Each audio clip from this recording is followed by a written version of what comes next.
Hey y'all, if the go-to-market and revenue teams were household appliances, here's what they'd be.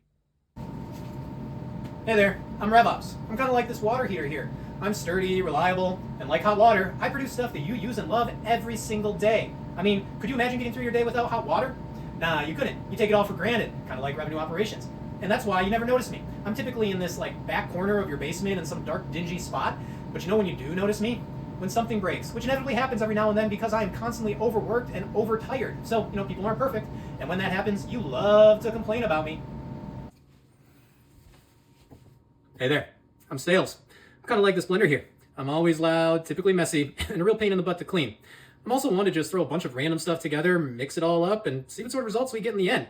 Sometimes it works, most of the time it doesn't, but who needs a recipe or a process, am I right? I mean, sales is all about relationships after all.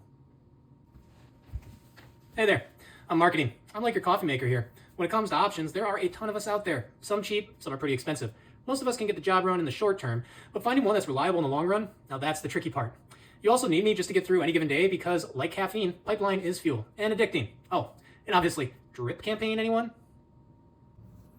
Hey there, I'm CES. I'm kind of like your dishwasher here, a place where you shove all of your messes and expect things to turn out okay after I magically run my cycle.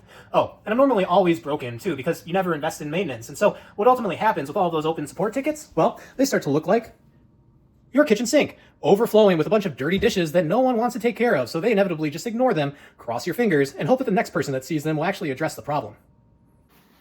Hey there, I'm Legal and Deal Desk. I'm like your smoke alarm and carbon monoxide detector. I'm always around, lurking. Most times you don't even know that I'm there. But when I smell something I don't like, oh boy, I start to make a lot of noise, which you mostly find annoying. So rather than listen to me, you normally just take out my batteries, i.e. my soul, and throw me in the trash to rot.